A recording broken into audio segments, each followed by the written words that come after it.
So the Quran says, and Muslims believe literally, and of course then there are those who argue it's not the case, so yeah, they need to make up their minds, that the Jews were literally turned into apes and pigs.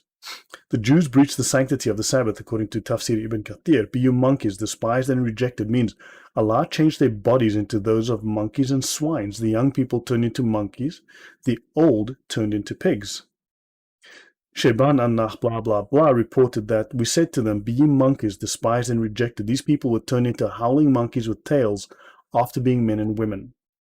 The monkeys and swine that exist now are not the descendants of those that were transformed. Abbas said, those who violated the sanctity of the Sabbath were turned into monkeys, then they perished without offspring. Allah turned them into monkeys because of their sins. They only lived on earth for 3 days, for no transformed person ever lives more than 3 days. Oh, hey, I'd love to see some scientific evidence on that one. And Tafsir Maududi was very, very influential in the last century. In my opinion, their bodies were transformed into those of apes, but their human minds were left intact in order to subject them to extreme torture. That's what Muslims believe. Praise be the word of Allah. Crazy guy. Now, shall I inform you of him who is worse than this in retribution from Allah? Worse is he whom Allah has cursed and brought his wrath upon, and of whom he made apes and swine. Right? Now, don't forget, though, that the Caliph makes war upon Jews and Christians. Right? And Ibn Kathir tells us, now, this is very much about the hatred of Jews within Islam, which is orthodox. Right? It is required for Muslims to murder all the Jews to bring about the end times. They have to kill all the Jews in the world to bring about the end times for Jesus to come back.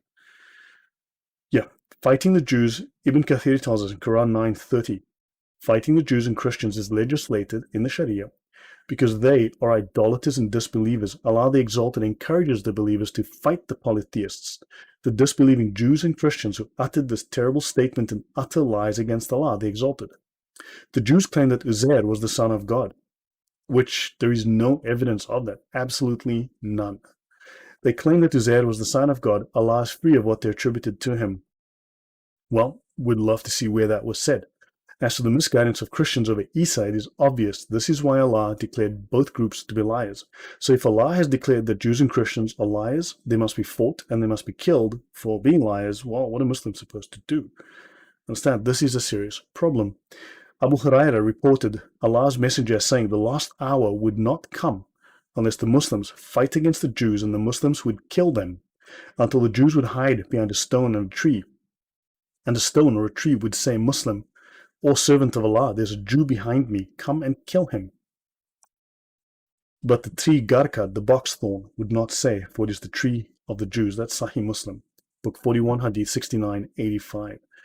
The apostle said, that's Muhammad, kill any Jew that falls into your power. Thereupon Mu'ayisa bin Masud leapt upon Ibn Sunayna, a Jewish merchant with whom they had social and business relations, and killed him. His brother goes on to say, why did you do that? We've been having business dealings with this man for decades. And Mu'ayisa says to his brother, if Muhammad had told me to kill you, brother, I would have killed you too.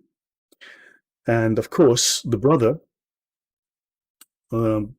is so impressed by this devotion that he becomes a Muslim on the spot. Umar heard the messenger of Allah say, I will expel the Jews and Christians from Arabia and we will leave none but Muslims. So yeah, Allah ordered them to, well, the messenger of Allah, Muhammad, ordered the Muslims to expel all Jews and Christians from Arabia, which tells us that there used to be Jews and Christians in Arabia, but they were kicked out, driven out, killed by Muslims.